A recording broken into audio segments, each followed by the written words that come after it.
Hello दोस्तों, तृतीय श्रेणी अध्यापक भर्ती एग्जाम सेंटर पर क्या क्या डॉक्यूमेंट्स आपको चाहिए होंगे और परीक्षा सेंटर पर रखी जाने वाली सावधानियों को लेकर के इस वीडियो में डिटेल से डिस्कशन करने वाले हैं। तो परीक्षा सेंटर के लिए रवाना होने से पहले ये वीडियो जरूर से पूरा देखना और सारी बातों को अच्छे प्रकार से समझना, कोई भी गलती मत करना। सबसे पहली बात, आपका एडमिट कार्ड जारी हो गया है 12 जनवरी को। आप सब ने SSO ID से निकाल लिया होगा या फिर रिक्रूटमेंट पोर्टल से डायरेक्ट भी आप निकाल सकते हैं विदाउट लॉगिन ही। तो आपने अपना एडमिट कार्ड प्रिंट करवा लिया होगा। जिन्होंने नहीं करवाया है तो जरूर से आप लोग PDF तो सेव अभी ही कर लेंगे, क्योंकि कल परसों 4th ग्रेड का रिजल्ट आ रहा है तो साइट पर ट्रैफिक ज़्यादा रहेगा और अभी OTR भी अपडेट हो रहे हैं, तो ऐसे में वैसे भी ट्रैफिक ज़्यादा है। तो आपको अपना एडमिट कार्ड जल्द से जल्द प्रिंट करके रख लेना है। प्रिंट कितनी कॉपी करनी है? तो एक कॉपी ही आपको चाहिए होगी। अगर आप गवर्नमेंट बस से ट्रेवल कर रहे हैं तो 2 कॉपीज रखना। नॉर्मली तो वो आपके रोल नंबर से ही आपका टिकट बना करके दे देंगे। हो सकता है कि आपकी एक कॉपी उनको भी रखनी पड़ जाए, तो 2 कॉपी आप प्रिंट करवा लेंगे। और ये रंगीन करवाने की ज़रूरत नहीं है, ब्लैक एंड वाइट कॉपी ही आपको करवानी है। अपना नाम, माता पिता का नाम और जन्म तिथि अच्छे प्रकार से उसमें चेक कर लीजिए। कोई भी मिस्टेक रहती है तो आप बोर्ड से संपर्क करके उनमें अपडेट करवा सकते हैं।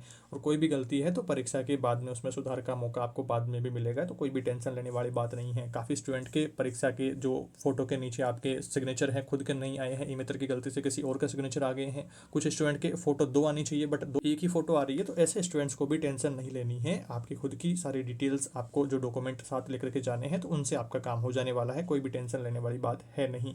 और एक बात आपको और ध्यान रखनी है कि एडमिट कार्ड को प्रिंट के लिए क्लिक करते हैं तो 4 पेज प्रिंट के लिए आते हैं।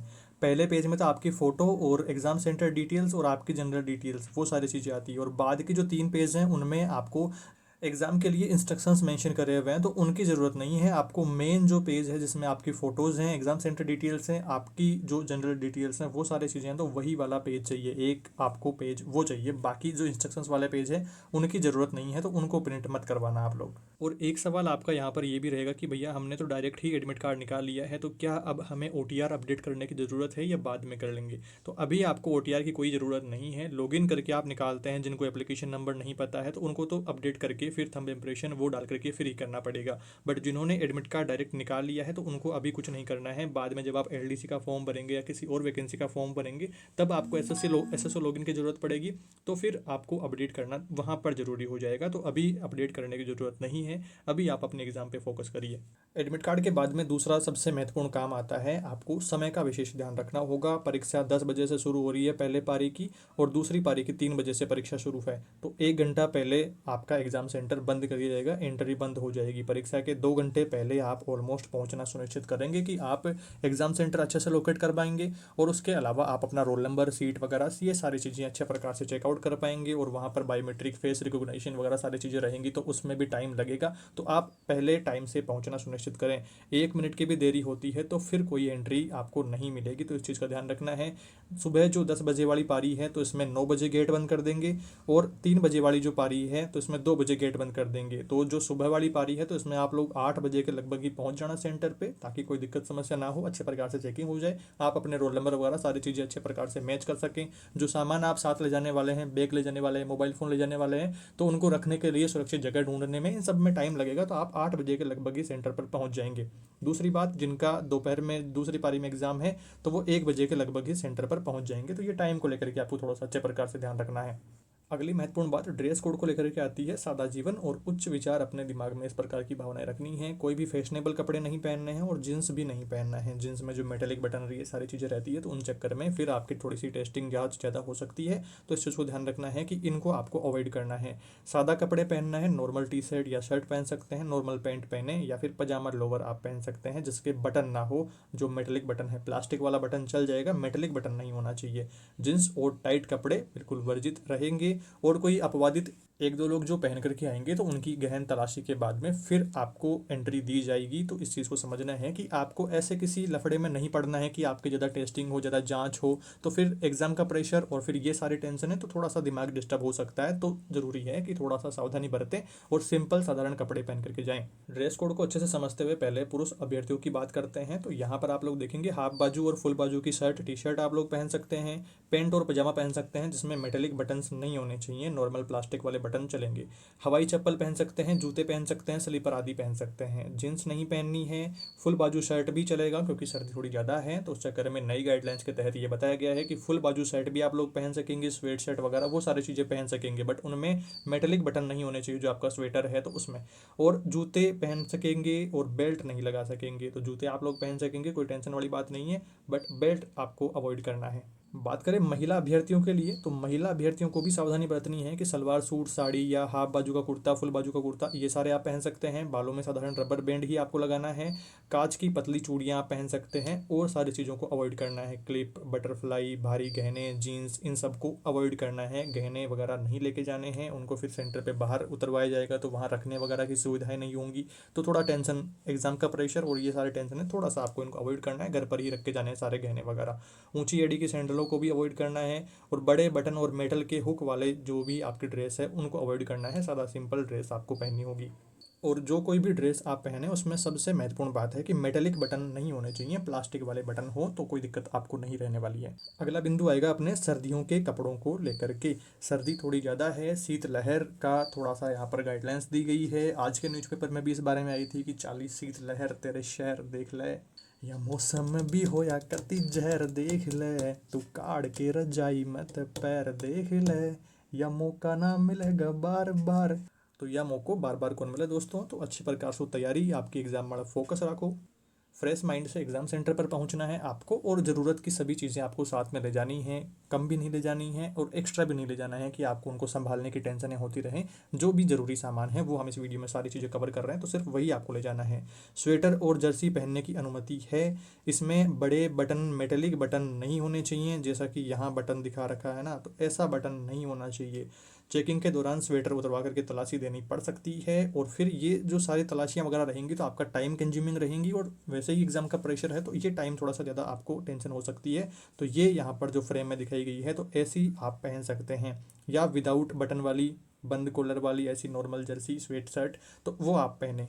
आप अपने अकॉर्डिंग अगर कोई निर्णय ले पा रहे हैं तो आप खुद की मनमर्जी भी उसमें चला सकते हैं। फिर वही रहेगा कि आपको टाइम ज़्यादा लग जाएगा चेकिंग वगैरह में इनमें। और साथ क्या क्या लेकर के जाने हैं, तो एक तो आपने एडमिट कार्ड का मैंने बता दिया है, तो इसकी ब्लैक एंड वाइट आपको प्रिंट करवानी है, रंगीन प्रिंट की ज़रूरत नहीं है, एक प्रिंट ही चाहिए। अगर आप पर्सनल गाड़ी से जा रहे हैं या ट्रेन से जा रहे हैं तो उसके लिए, अगर आप बस से, सरकारी बसें फ्री रहेंगी आपके लिए, तो एडमिट कार्ड की 2 कॉपी आप ले सकते हैं, और ये ब्लैक एंड वाइट ही आपको रखनी है, रंगीन करवाने की ज़रूरत नहीं है। दूसरी, आपको अपनी ओरिजिनल आईडी चाहिए होगी। अब ये आपको जो कंपलसरी चीज़ है वो है आधार कार्ड।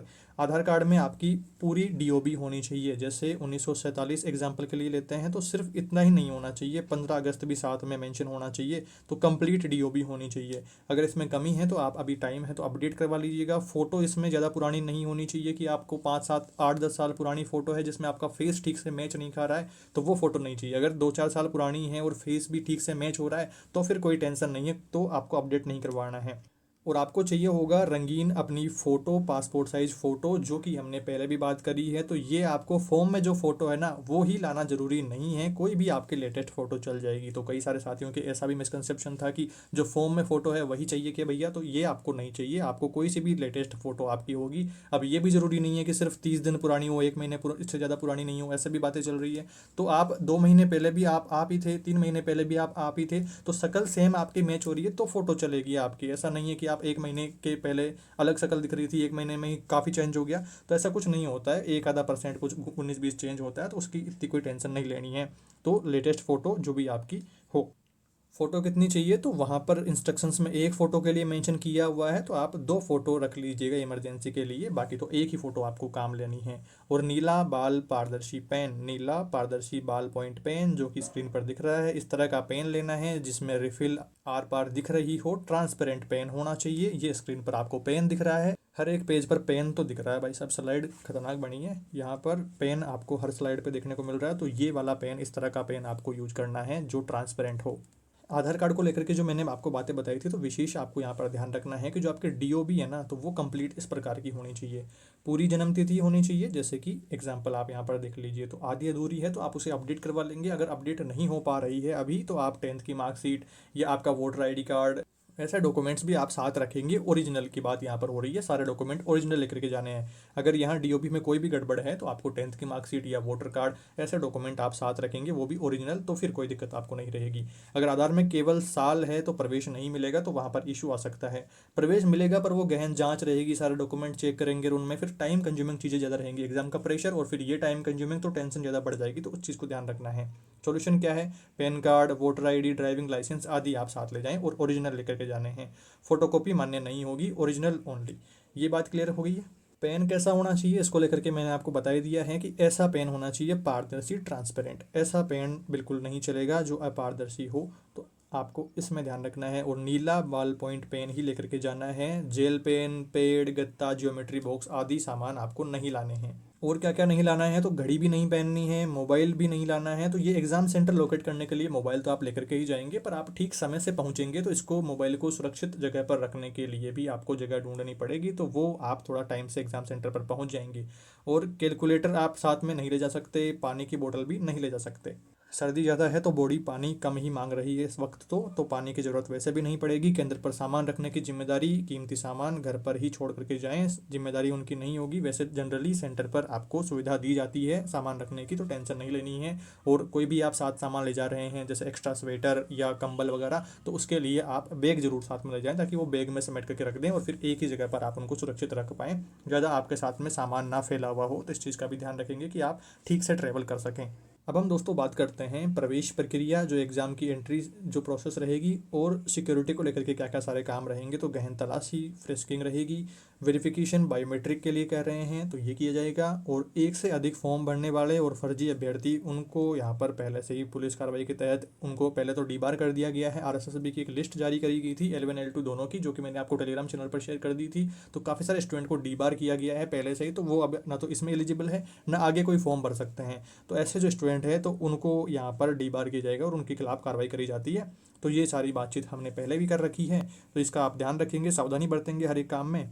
और विशेष नियमों के तहत आपको ध्यान रखना है कि जो सिख अभ्यर्थी हैं वो कड़ा, कृपाण, पगड़ी आदि की उनको अनुमति है, पर कृपाण जो है छोटी होनी चाहिए और कवड़ पूरी होनी चाहिए, इस प्रकार का ध्यान रखेंगे। और जो दिव्यांग जन हैं तो उनको स्रोत लेखक आदि की आवश्यकता है, तो परीक्षा से 2 दिन पहले वो केंद्र अधीक्षक से संपर्क कर लेंगे, जहाँ पर उनका सेंटर आया है तो उनसे संपर्क कर लेंगे। या तो वो खुद के साथ में कोई भी यहाँ पर स्रोत लेखक ले जा रहे हैं, खुद की एग्जाम देने वाला साथ में ले जा रहे हैं, तो वो उसके खुद की क्वालिफिकेशन से कम का होना चाहिए। जैसे मेरी क्वालिफिकेशन मान लीजिए डीएलएड है, तो उसकी क्वालिफिकेशन 12th पास ही होनी चाहिए, कम अपनी क्वालिफिकेशन से होना चाहिए। आपके पास में नहीं है तो 2 दिन पहले इनसे संपर्क करके फिर वो सेंटर वाले उपलब्ध करवा देंगे। तो इस चीज़ का ध्यान रखेंगे। श्रुत लेखक की योग्यता अभ्यर्थी से कम होनी चाहिए, ये भी पॉइंट मेंशन किया हुआ है। परीक्षा के बाद आपको ओएमआर सीट का विशेष ध्यान रखना है कि जो भी गोले आप काले करेंगे ना, इनको थोड़ा सा अच्छे प्रकार से काला करना है कि वो डार्क अच्छे से हो। और पीछे वाली जो कार्बन कॉपी रहेगी आपके पास में, इसे सुरक्षित लेकर के आना है, अपने सिग्नेचर वगैरह। और जो गोले काले करेंगे ना आप, तो वो अच्छे प्रकार से मार्किंग होनी चाहिए। अब की बार नोटिफिकेशन में और जो गाइडलाइंस आई थी उनमें क्लियरली मेंशन किया हुआ है कि आपके पास में ये जो कॉपी है आपके ओएमआर की, ये सुरक्षित रखनी होगी ज्वाइनिंग तक। रिजल्ट और सिलेक्शन की प्रोसेस पूरी होने तक आपको संभाल करके रखना होगा कार्बन कॉपी को। और पेपर जो बुकलेट है ये भी साथ लाने की अनुमति की कह रहे हैं, बाकी कोई कंफर्म पता नहीं है अभी तक इसका। सुरक्षित इनको ज़रूर से रखना है, इस चीज़ का ध्यान रखेंगे कि इसे संभाल के रखना है। ऐसा नहीं है कि पेपर ख़राब हुआ है तो उसको सेंटर के बाहर निकलते ही फाड़ के आ गए, तो इस तरह से नहीं करना है दोस्तों, इसे संभाल के रखना है। वापस से एक बार रिकेप करवा देता हूँ लास्ट में आपको कि एक तो आपको एडमिट कार्ड की फ़ोटोकॉपी चाहिए। अगर आप बस से फ्री ट्रेवल करना चाहते हैं तो 2 एडमिट कार्ड आप निकलवाएंगे। पासपोर्ट साइज़ आपको अपनी फ़ोटो चाहिए होगी, वो एक के लिए ही कह रहे हैं, बट आप इमरजेंसी के लिए 2 रख सकते हैं अपने साथ में। ओरिजिनल आईडी लेकर के जाएंगे, जो कि मैंने आपको बता दिया है। आधार कार्ड लाना है, फुल डीओबी जिसमें मेंशन किया हुआ वो भी साथ में लाना है। जिसमें अगर आधार कार्ड में फुल डीओबी नहीं है ना, तो फिर आप और अदर डॉक्यूमेंट साथ लाएंगे जिनमें फुल डीओबी मेंशन हो आपका। और पारदर्शी नीला बॉल पॉइंट पेन लाएंगे, यहाँ पर भी पेन दिख रहा है, इस तरह का पेन लाएंगे। ड्रेस कोड को लेकर के मैंने आपको बता ही दिया है, जींस नहीं पहननी है, शूज़ आप पहन सकते हैं। और समय है 2 घंटे पहले आपको सेंटर पर पहुँचना होगा कि आप ठीक प्रकार से अपनी सारी जो चीज़ें साथ ले जा रहे हैं उनको सुरक्षित रखने की जगह ढूंढ लें, अपना रोल नंबर वगैरह वो सारी चीज़ें अच्छे प्रकार से चेक कर लें। तनाव मुक्त होकर के पेपर दीजिए। आप सभी को बेस्ट ऑफ लक।